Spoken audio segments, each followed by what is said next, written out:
Hello, and welcome to Permission to Be.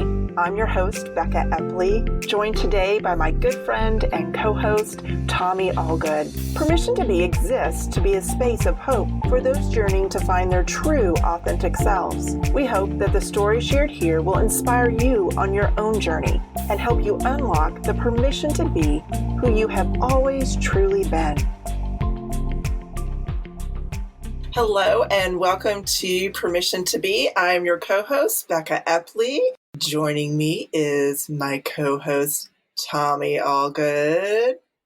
Is everybody drinking their tea and honey and antioxidants and staying well? Thank you, Nurse Tommy. Oh, y'all, today we are thrilled and honored to have with us Allie Henney. There's a list of accolades, but I'm going to give you the shorter version, which she's a speaker, a writer, a podcaster, and one of the honors that she just received is that she completed her MDiv. And that is so exciting, and we are so thrilled for Allie. That is a huge accomplishment. Allie, thank you so much for joining us today. Well, thank you for having me, and thank you for the congrats. So excited. Yeah. So excited. So, since you just finished how does it feel to be done? It feels really good to be done. So, I started my MDiv at Fuller Theological Seminary in 2017. And Fuller has 120-hour MDiv. They also have a 144. I don't think that anybody does that one anymore. I didn't do it. I did the 120. And somebody will probably jump on and be like, that's actually not right. But I've heard that, I know how many hours my degree was, but somebody will probably be like, oh, well, this isn't right. But I've heard that Fuller has one of the longest MDiv programs. I know that probably was true for the 144. I'm assuming that that's true for the 120, but it might not be. Somebody's probably like, oh, no. I go to whatever, and we have to do 275. But I don't know, but I just have, that is what I've been told by people. And so I did that full time. That's taking 3 classes a quarter. Then you have an apprenticeship year where you do 2 classes and then an apprenticeship, which basically is that's a fancy word for saying you do an internship with a ministry or a church or whatever. Mm-hmm. And so for my apprenticeship, I was actually with the church for a year, but I got credit in school for it was a 9-month thing. So I helped plant a church, and in that time during my second year, and then my third year, I was back to a full load of 3 courses. So I was done in basically 2.5 years. Not everybody does that. A lot of people, I've met people in classes that they're like, I'm finishing up. This is my 10th year. And I'm like, wow, okay. I'm not about that life, but other people, and to be fair, some people are getting their MDiv while they're pastoring, whatever. Mm-hmm. I actually stepped out of ministry to do my MDiv because I just want to be able to do it and get it done. It was definitely it was a whole lot. It was a whole lot of work. It was a whole lot of whatever. So to finally be at a place where it's oh, it's done. I don't have to go to class anymore, which I was online student, so I didn't really have to go to class, but I don't have to get on the student portal and listen to lectures and read and do all this other type of stuff. And so it's kind of this weird thing. So I've only been out for I think 2 or 3 weeks now, maybe a month. I can't remember now. It's close. I just everything's done. I'm just oh no, okay. So it's been a little bit of an adjustment period of just oh, I don't have to, because it's there's this feeling of always having to be doing something. So realizing I actually, there are things that I have to do. There's different commitments and stuff that I've had, but in terms of stuff I'm not gonna flunk out of school if I miss a meeting with somebody. I just oh crap, sorry, missed that meeting, my bad. It's oh, I need to get I moved to a different state, need to get my driver's license. It's nobody's out here, especially with coronavirus. I think under normal circumstances it would be a big deal, but it's my tags are expired on my car. Mine too. My driver's license.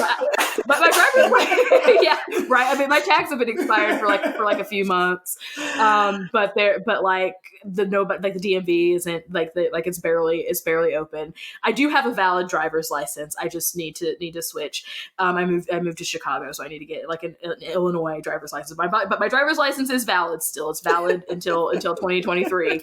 So I guess I'm not driving around completely. I'm not riding dirty completely, but like it's still a thing. It's still a thing. But like it's just one of those things that's sort of like, okay, I mean, I guess like.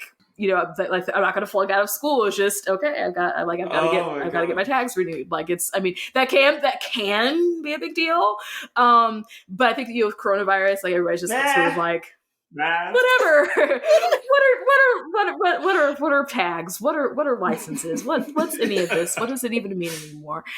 So yeah, so it's definitely been a really just kind of interesting few weeks of just really trying to kind of figure out what it is that I'm supposed to do with myself, because it's not that I, don't have any plans or don't have any goals or wishes or desires, but just sort of like, oh, I don't have to like shove a whole bunch of learning and a whole bunch of everything into a 10-week period. Like I can read a book and I don't have to like read 50 pages of it. I could read 2 pages and then like not read it for a while and then come back. Like I don't have to sit and try to read. Oh, so it's been just really interesting to kind of think about goals and trying to like realign goals and what does stuff even, what does anything even mean? So yeah.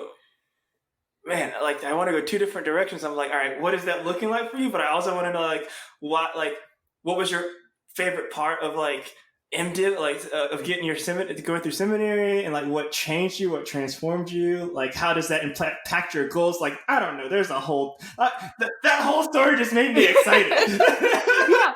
Well, hey, I could try to answer that. So I'll try to answer that. That seems like a good answer. So whenever I started my MDiv, one of the things doing an MDiv, it had been something that probably for maybe a decade or around thereabouts a decade, it had been something that I had wanted to do, and never really applied anywhere, never did anything, but just sort of explored it as a possibility, and actually even had felt like years ago that I was supposed to go to Fuller, but at that point they had almost 0 classes online, and I wasn't trying to move to California or anything like that, so it was just sort of like, okay, well, guess it's not the time. But I knew that I'd wanted to get more education and stuff. My undergrad degree is in psychology, and I actually thought that I would become a clinical psychologist. That was just like what I was going to do. I felt a call to the ministry, but in my mind I was just like, okay, like I'll be a part-time youth pastor and a clinical psychologist, and then felt a call to me, and I was actually planning on getting my degree in psychology from my PhD or PsyD. I think they offer a PhD in psychology at the institution that I was thinking about going to. But long story short, felt a call into ministry, got a job after I graduated with my undergrad. And so that was something that I just kind of set aside, and just was kind of like, even though psychology is something that I'm very interested in, there have been times whenever I've been frustrated with myself and I'm just with life, and I've just been like, I need to just go back and go back and finish the rest of the psychology program, graduate program. I would have had a PhD sooner than I had a master's degree, just FYI. Like getting an MDiv is like getting 3 master's degrees. Just a lot of people don't know that. A lot of master's degrees are like 30 credit hours. MDiv's like 120. But so I would have had a doctorate like in the same amount of time. But anyway, I'm not upset about that. I'm not bitter. It's good on you, because I would be like, call me doctor, okay? Call me doctor. But yeah, so like I just there have been times where I'm like, I should have just like whatever, just frustrated with life, but definitely have felt a call to ministry. So going and getting my MDiv then was just kind of there. Like this is such a weird story, but like I was pregnant with my youngest, and we were living in a rental house at the time because we had moved back. We lived in Virginia for a while, moved back to Missouri, and we were waiting for the house that we owned for the people who we had rented it to for their lease to be up, so we could move back into the house that we owned that we just sold. But that's the whole thing. And so I remember, like, you know, being pregnant and you get up and go to the bathroom 50 million times. And at least that's what I did. And me too. so, and so one night I was just happened to get up and have to go to the bathroom. And I was sitting on the toilet and I just felt the Lord speak to me, like, you know, it's time to think about going to seminary. And I'm like, okay, but like I'm, you know, like super pregnant and super sick, and like pregnancy for me just isn't like really, you know, it's not a cute, like, wonderful time. It's not glamorous. It's really not. And I get very, very, very ill and am ill like the whole entire pregnancy. So it's just not a fun thing. So it's like, okay, God's like, oh, you should think about seminary, and it's like, okay. And so, and I was a youth pastor at the time. And so, at a church at the time. And so I was like, well, okay, you know, and I talked to the Lord about it. I talked to one of my mentors about it, and just was like, okay, this is what I need to do. And kind of felt like that's what I needed to do. So I stepped out of ministry. So whenever I started school, I just sort of was like, you know what? I want to go into this with a completely open mind and realize, you know, I want to learn as much stuff as I can learn, and I want to challenge myself. And so, you know, Fuller is an interdenominational institution. So, you know, I think that there's like a lot of Presbyterian or Reformed people that go there, whatever. I am not Reformed. Going to Fuller did not make me Reformed. But I know that Fuller is, some people think of it as being like super Reformed or whatever, but I thought that I thought they were going to convert me, but they didn't. Okay. I have no idea.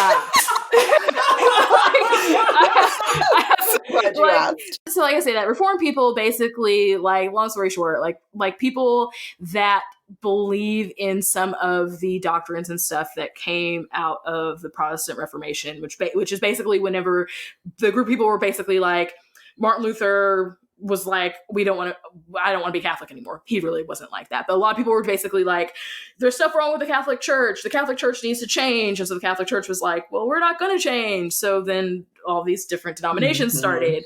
And so then there are people that still, that exist today that, I mean, a lot of, you know, Protestantism comes from that, but there's some people who are Reformed who they have, I guess maybe not all Reformed people are Calvinists, but like they believe that, but like a lot of Reformed people tend to believe in like the 5 points of Calvinism. So believing in like whatever, and I'm really not going to do a good job of articulating what it is. Okay. I just know that I'm not that. I got you, girl. I got you.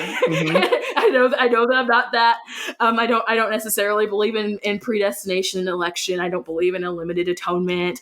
I mean, maybe I believe in total depravity. I don't know. I don't know if I believe in irresistible grace. Like, I don't know. Like, there's just all this stuff. I'm just like, it's not my bag. And so they didn't, and Fuller evidently didn't teach me adequately what it was, and so I couldn't. So I was like, I don't know. I was like, I'm MDiv. I was like, I don't know what people are. I don't know what anything is. So, but anyway, so I was just like, you know what? I'm going to be completely open and, you know, study what there is to study. And Fuller being interdenominational and everything, I knew that there was there's gonna be a lot of different perspectives there, and that was something that I valued.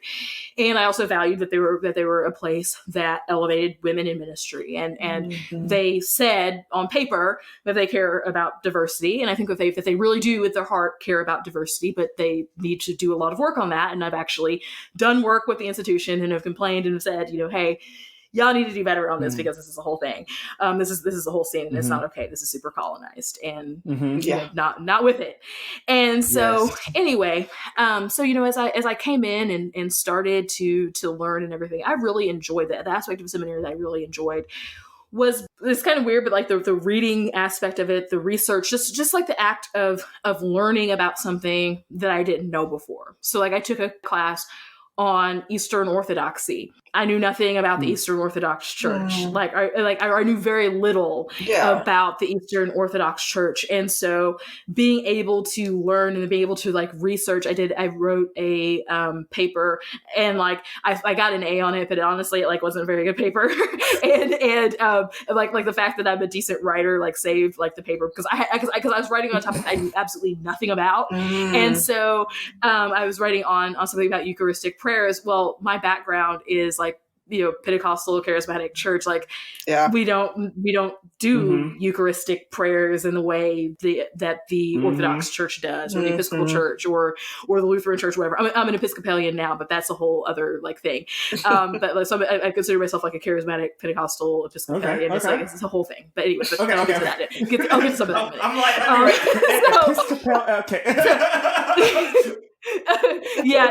I call myself Anglo-Costal, like because Anglicans, Episcopalians, it's the same thing. Yeah, like it's like you know, I'm Anglican, but I'm Pentecostal too, and like I'm Pentecostal to my bones. You'll have to like, you know, pry my Pentecostalism out of my cold dead hands. But you know, definitely like have enjoyed so far being part of the Episcopal Church. But anyway, so yeah, I was just sort of like, you know, hey, I'm here to learn. Like I'm here to learn stuff. Like I'm not here to just sit and have people confirm for me the things that I always thought that I knew. Like what's the like I'm paying all this money to go here. Like why am I going to pay money to just sit and be like, "Oh, I believe this." And I'm going to write all these papers and like only look at things that agree with what I agree with. Like that. So I really tried to stretch myself and learn. And so being able to, I didn't like necessarily the process, the anxiety of working on a paper and working on something to try to get a grade on it. But I liked the process of researching and of getting my thoughts together, building an argument, that type of thing. I really enjoyed that part of it.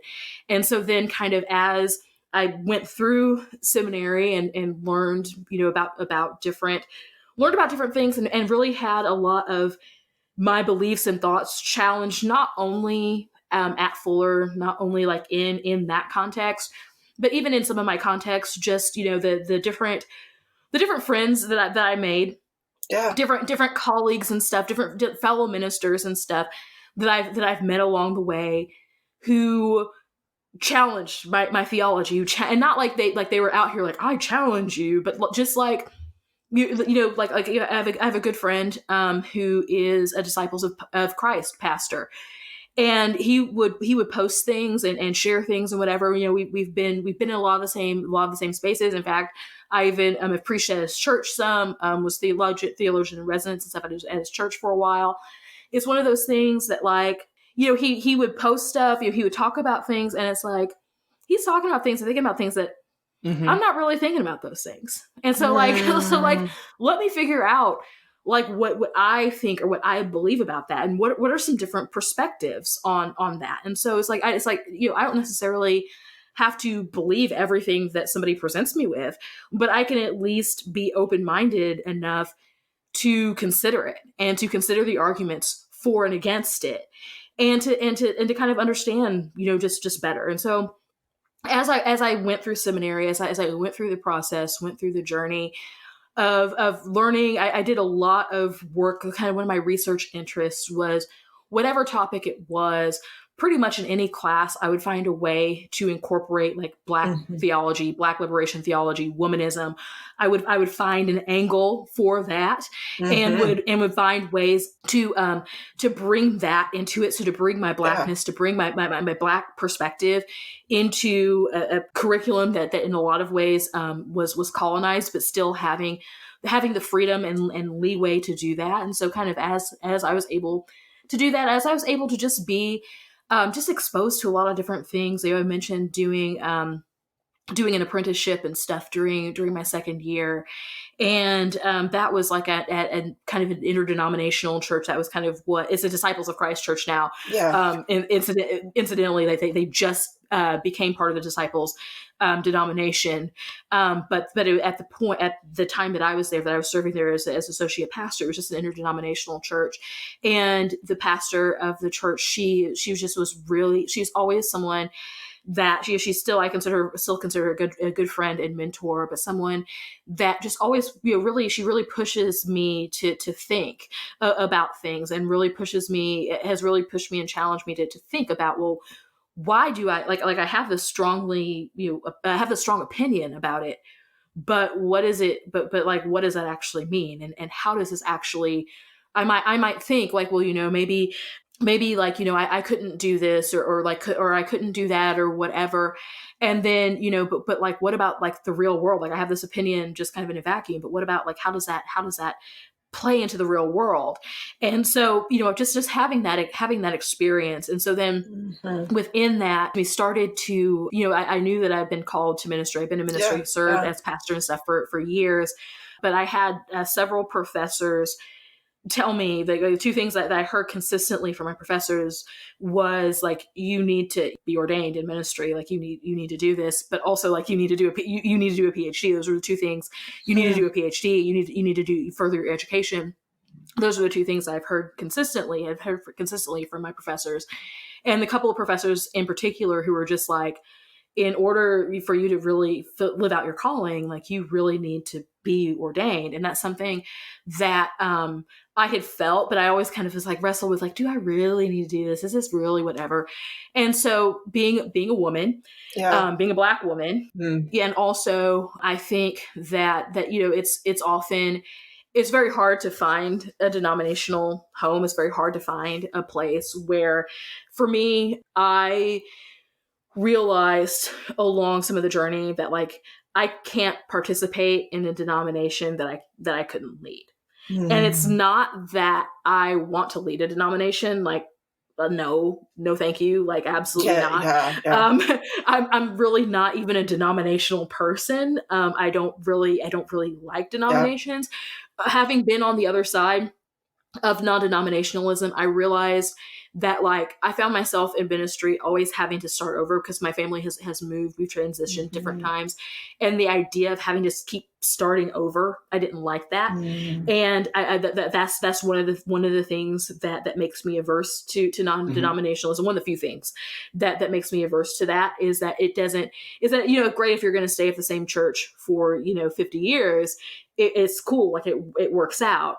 But I found myself, just always, going into a new context, and sometimes feeling like I had to prove myself, or just even then some of this, just knowing some of the spaces and stuff that I would walk in, like, okay, well, I'm not really like ordained, or I'm not licensed or something like that. And just realizing like, this is something that I need to do that would, and not saying that non-denominational ministers aren't credible, because I fully believe that they are.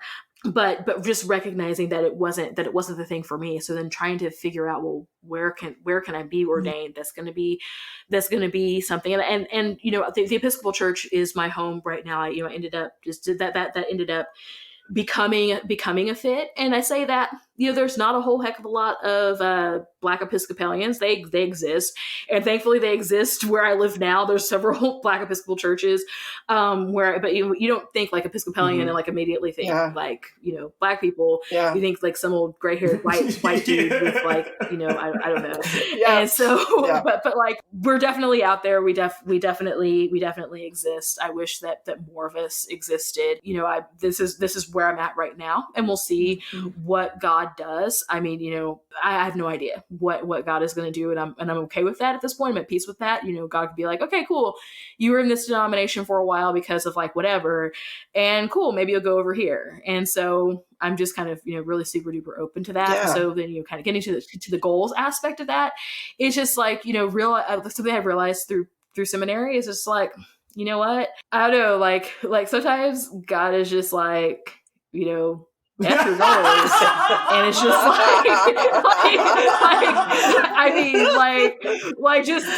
just for real. I mean, there's times where God's like, you can be like, oh man, I have all these goals and I have all these plans and whatever. And I think that he can definitely like inspire us to do things and inspire us to want to be in spaces and to put things in our hearts that are part of kind of who we are and part of where he's leading us. But like, the road that we think to get there, it might not be that exact road. and he might be so like the preparation, he might be preparing us for something, and it might look, and we might think, oh well, this is what this preparation, like we might think that something is like, you know, the thing whenever it was only preparation. And so I just have been, so I've had to learn that, like that's not you know, anything. I'm just learning this. Like, this is like a brand new lesson, so it's not like, you know, somehow like, oh yeah, I just totally know. Like these are things these are things that I just have had to learn. You know, like whatever that, like, you know, being in different places, being in different seasons, and whatever the heck. Like, it's just you know, sometimes it's preparation, and sometimes but with that said, sometimes other stuff just kind of gets screwed up too. And so like I've had that happen where people, like, you know, don't act right, and maybe you're supposed to be someplace, but people decide that they ain't gonna act right, and so then God's like, oh nope, okay, you're done. Like, we're gonna do something different because they acting a fool over here. And so like that's kind of been my journey. And so,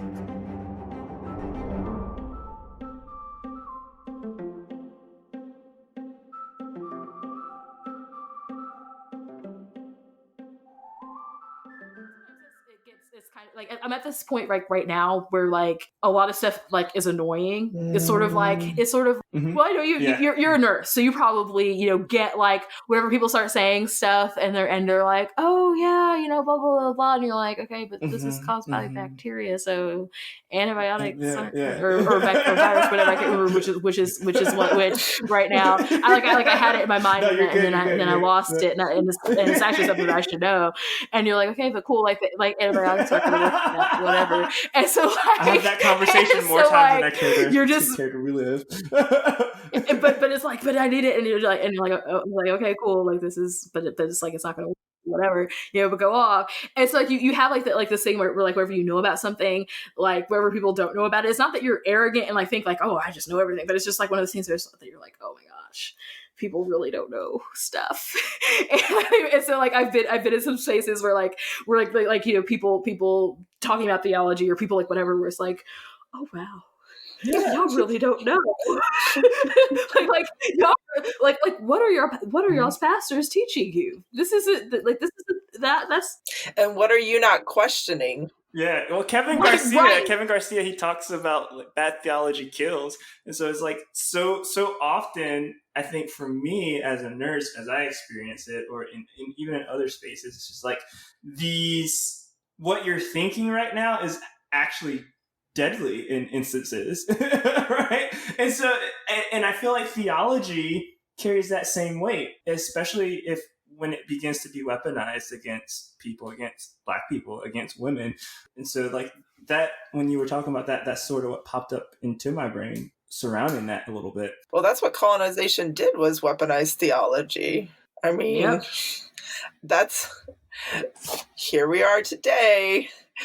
And I mean, those white men used it to make sure that the Black community was considered othered and 2/3 a person. And they used not even 2/3, not like even 3/5. 3/5, sorry. Not even 65, not even or 67% once you round. And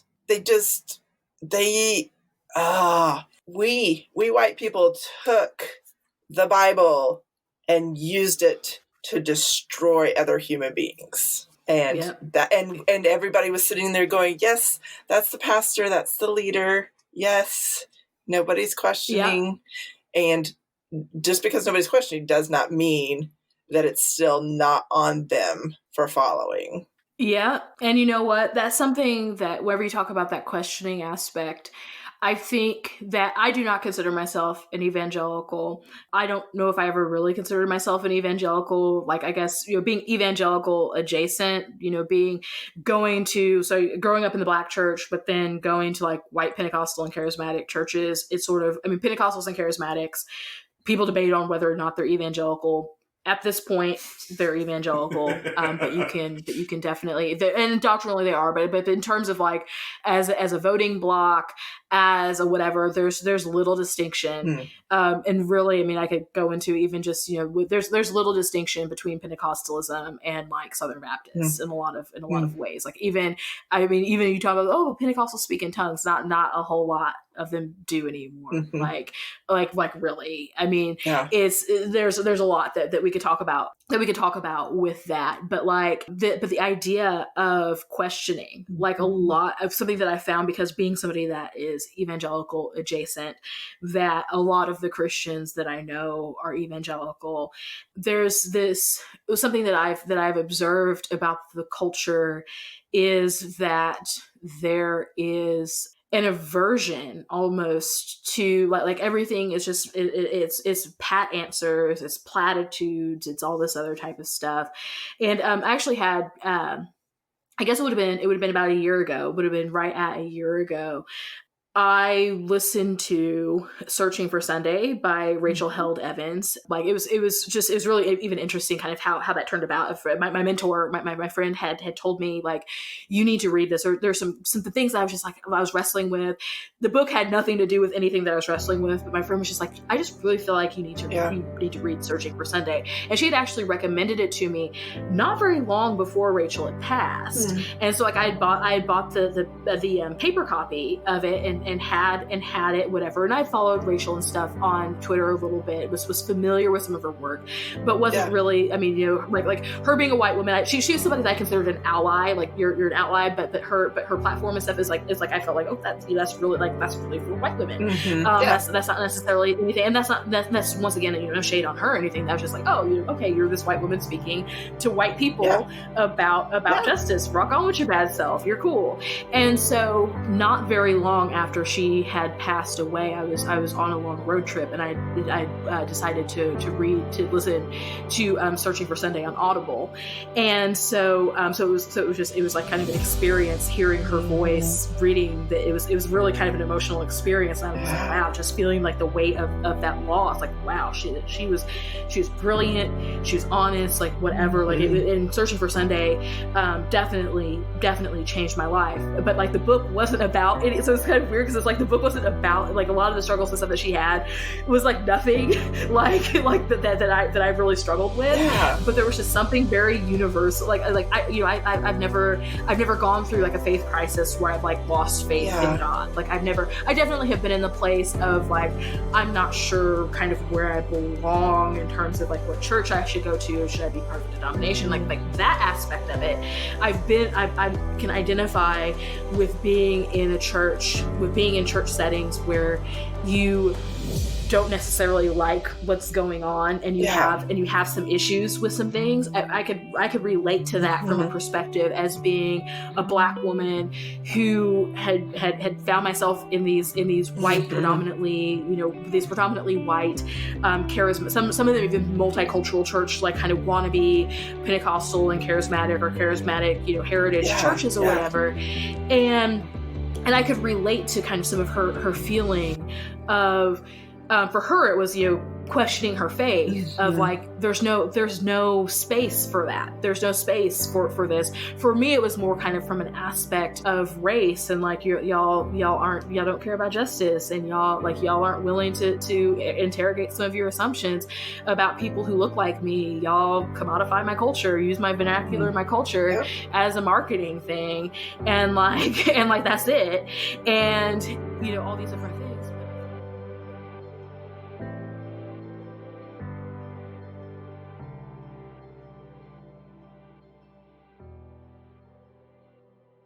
But I think that a lot of times this whenever we start talking and thinking about like bad theology, I think that, and everybody, evangelicals do not have the market cornered on bad theology.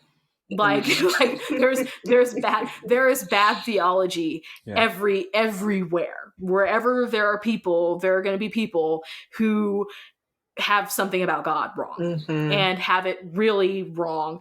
And I guess if they're lucky, maybe the thing that they have wrong it's just something that it doesn't end up hurting people. Very rarely is that the case, because I think a lot of times for people think that they get it in their mind that they know something about God and that other people need to know it the same way that they know it. Sometimes that's where like oppression and stuff comes in. That's where persecution and stuff comes in. So very rarely does it happen that somebody's just like, I have this off-brand opinion about God, and I'm not going to try to force it on anybody and do anybody harm. Like that. Unfortunately, that seems like a rare rare instance, but something that just, once again turning the observation to kind of like the evangelical tradition, because I think that right now they are the ones who most clearly are doing harm. Who I think in our society that their bad theology is responsible for a lot of harm that has happened for forever, for a long time.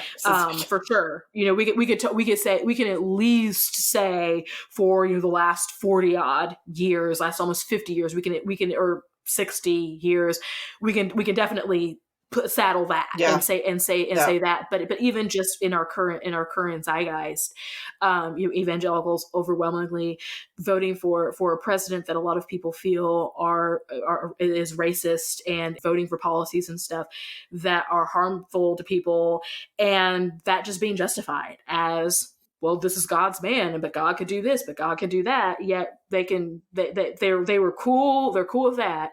But somehow, a black man being in the White House for 8 years, like that was good. That, like, the whole world. I mean, they're like Hamilton and Yorktown. Upside down. They're just like they were just all like, oh my gosh, like this, the world is turned upside down. We just can't do it. And but then but now everything is Jesus is back. Is hitchhiking his way back into White House, apparently. Like, has a suitcase and is on his way back to the White House, evidently. But that piece about questioning and people just being able to just be like, you know what? I don't know if I agree with this. I'm not sure. Like, what are the implications of this theology that you're spitting from the pulpit?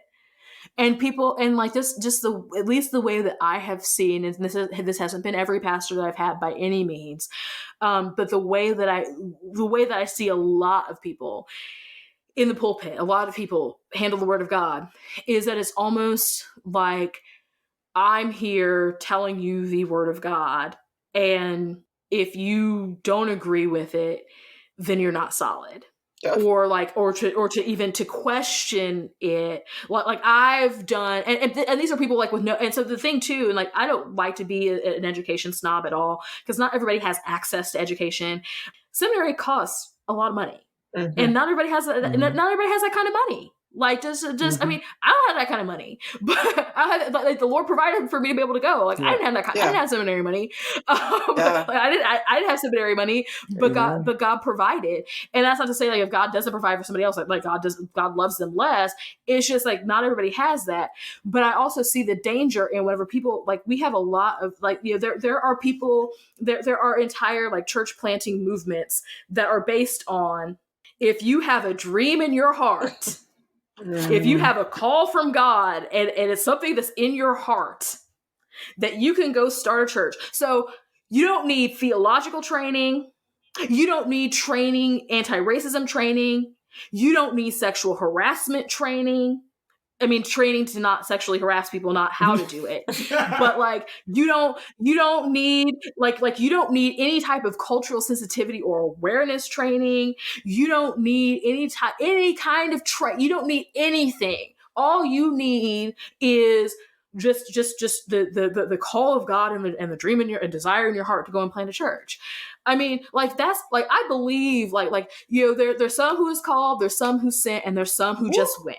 And like, not everybody needs to be a pastor. Not everybody needs to be in somebody's pulpit. I believe firmly that I've been in ministry for almost 20 years now.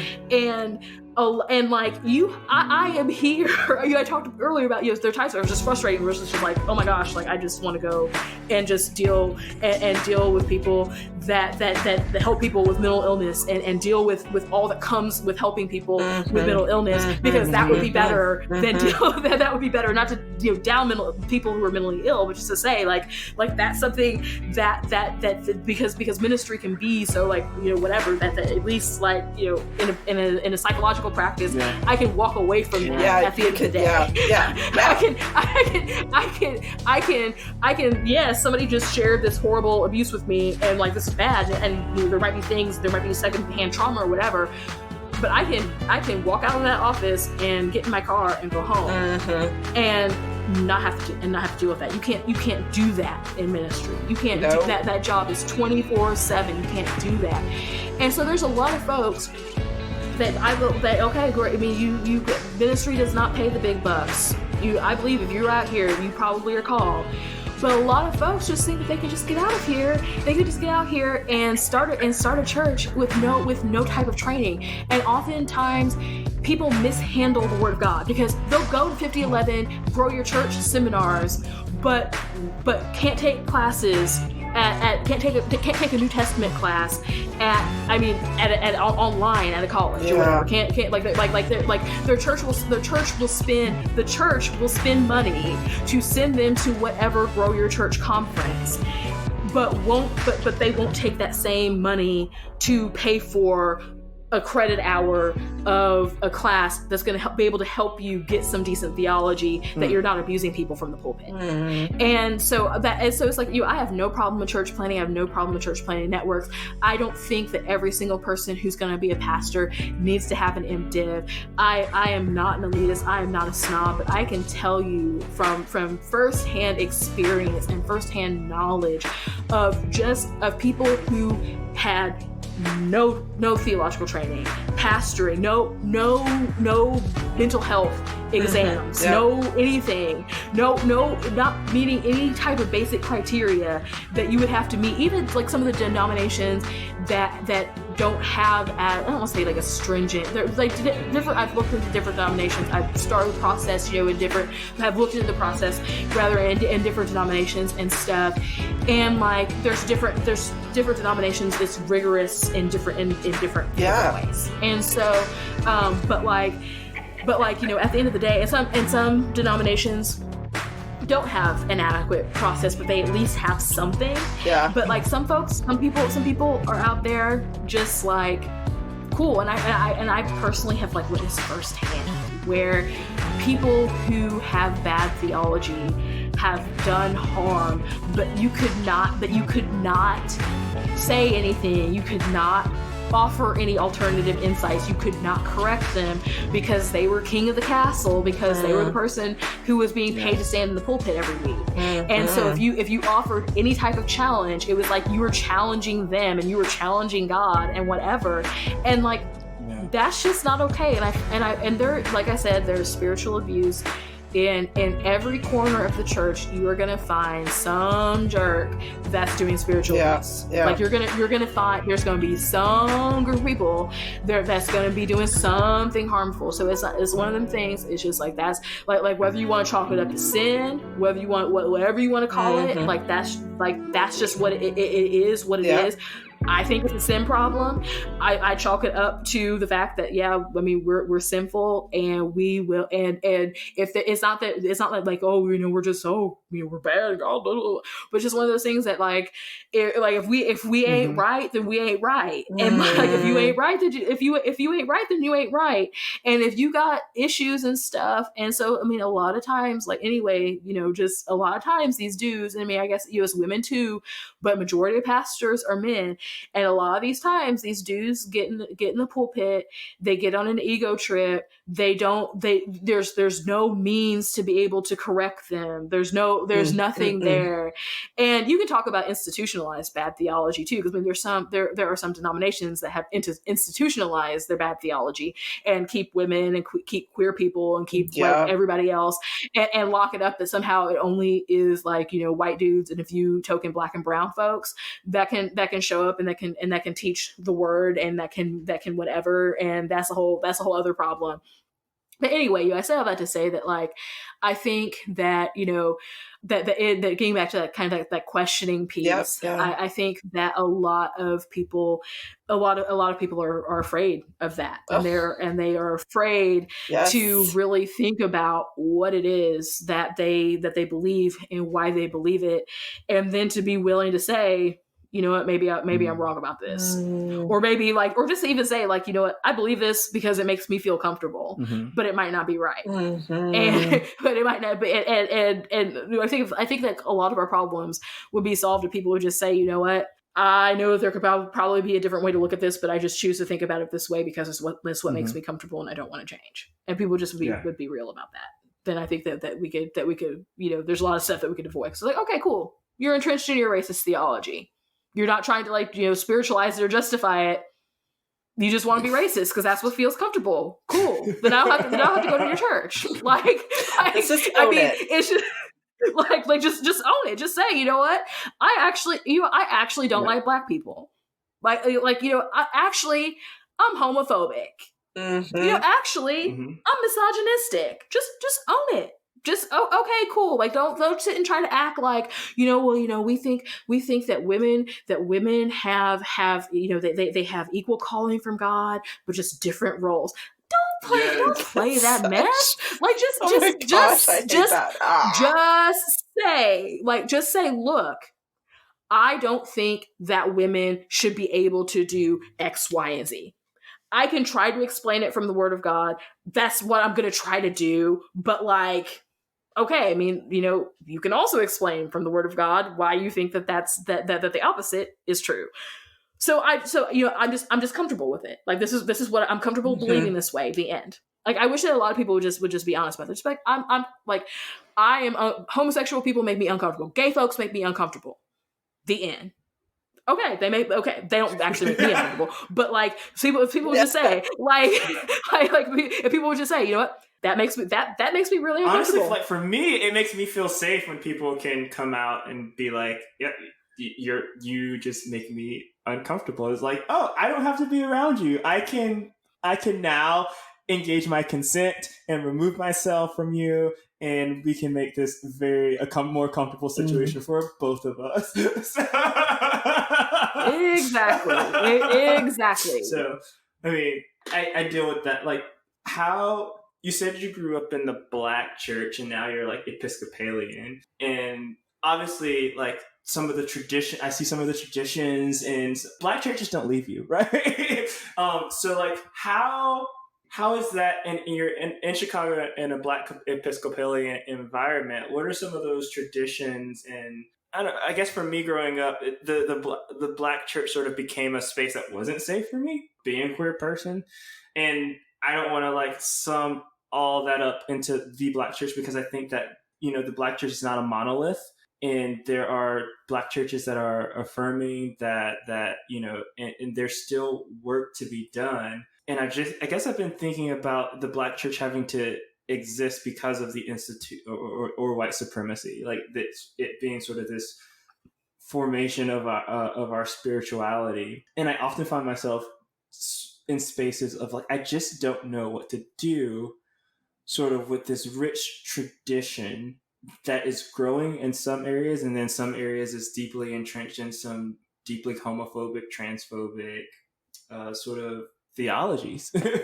Have you been on your own journey of anything like that? Yeah, definitely. So I actually haven't had the chance to attend church because we moved to Chicago right in the middle of COVID-19. So the Episcopal church that I attended before we moved to Chicago was actually like all white. And it was all white. It was like what's called like Anglo Catholic or whatever. So it's like really basically like really high church. Okay. So like, you know, everybody so like you know, the not everybody was wearing vests.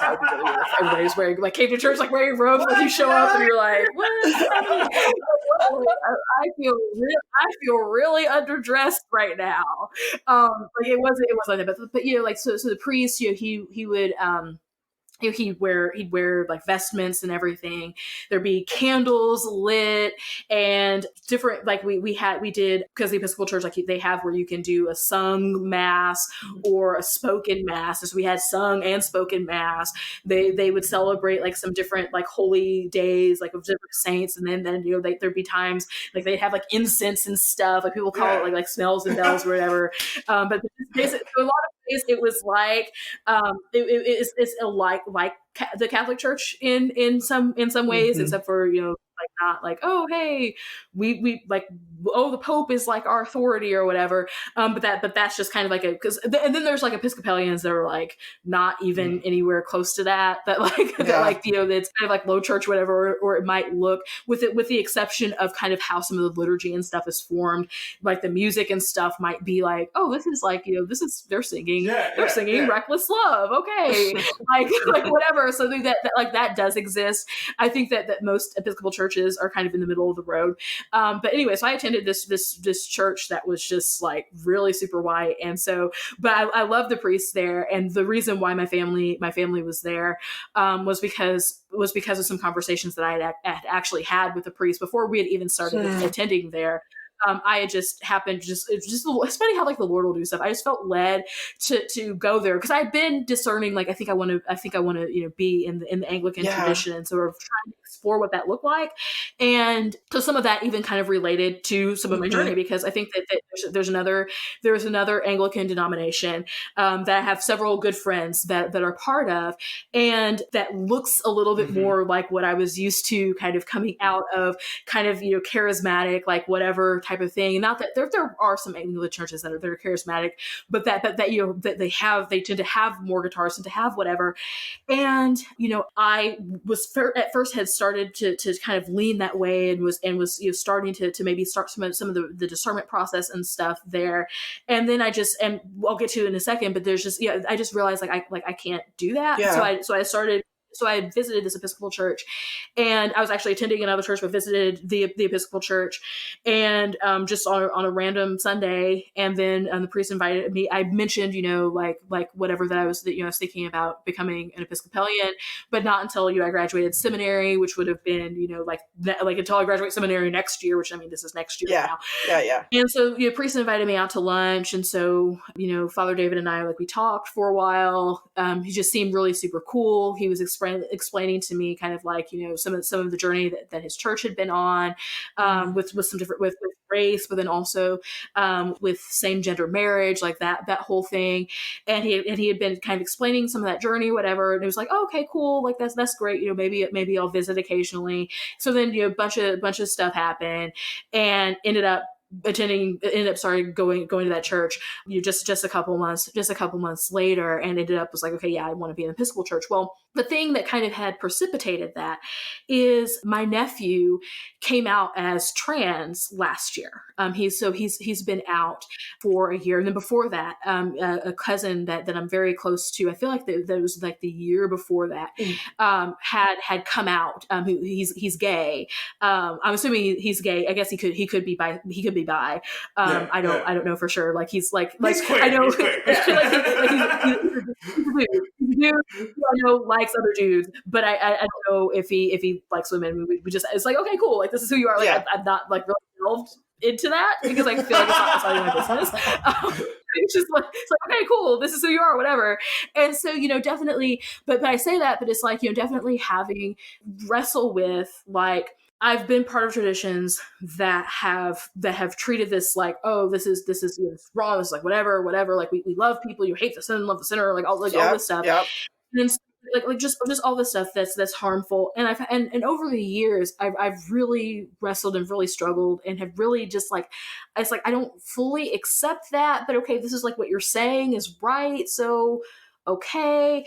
But then, you know, whenever my nephew came out, it was just one of those things where it's like, where it was kind of like, you know, I felt like, you know, yeah, like that's like, if that's who you are, like, I'm cool with it. Like, I'm not gonna try to stop you. But then really in terms of, you know, where I was going to church, kind of what denomination I was a part of, I just kind of realized as I was thinking about being part of this other denomination, you know, I realized that some people within the denomination definitely would take like what some people would call like a side B stance of like their side A and side B.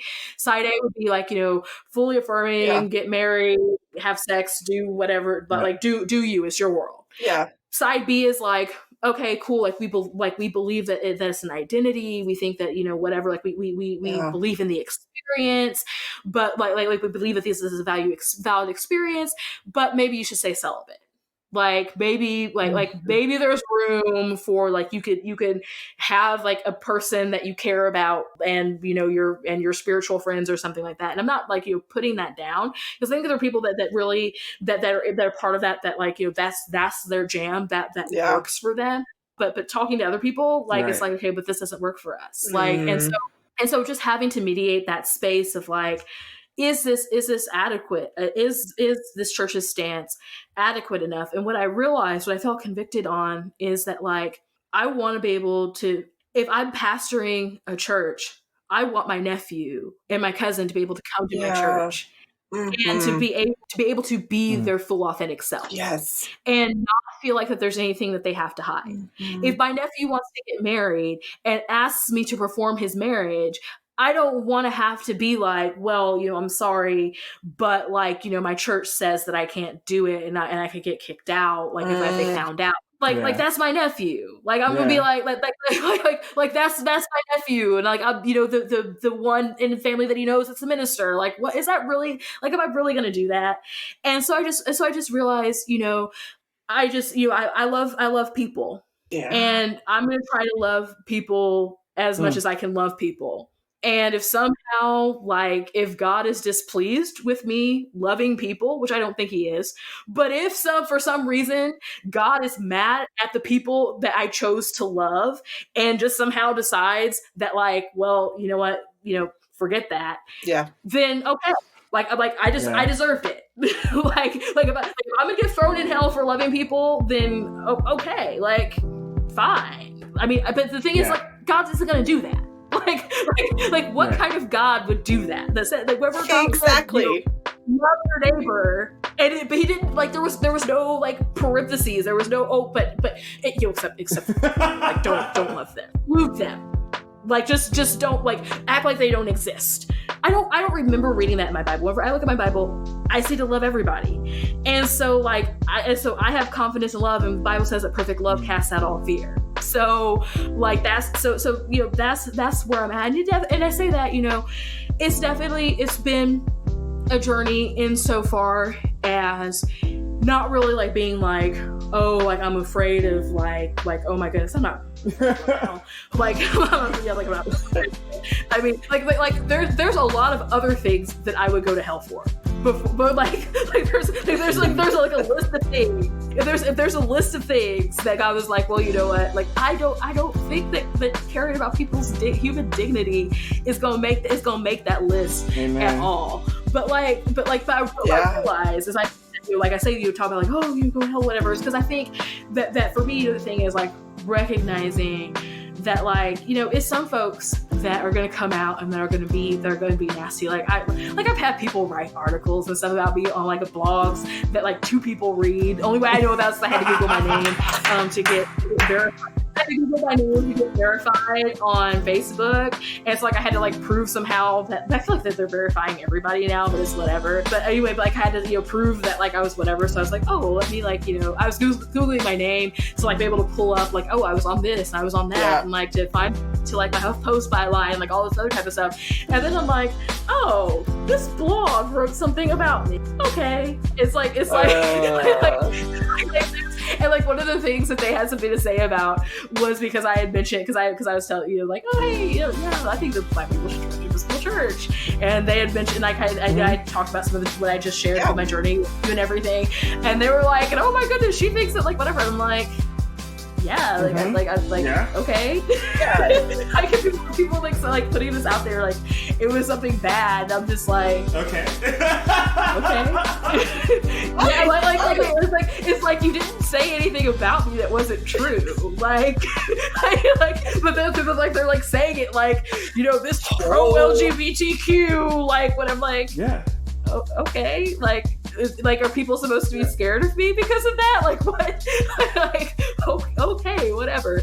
But yeah, so hopefully I answered that right, answer that well. They certainly don't.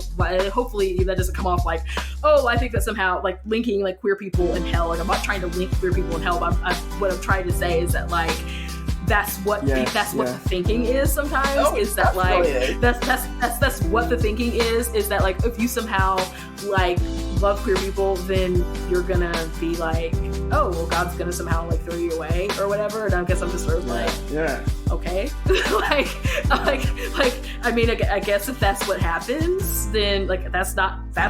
I mean, if I'm gonna be thrown away by that God, then I'm okay. Like the God that I love doesn't throw people away like that. So, so anyway, yeah. Make sure you join us for part 2 with Allie Henny, and make sure you subscribe to Permission to Be on Apple, Spotify, or wherever else you get your podcast from. See you soon.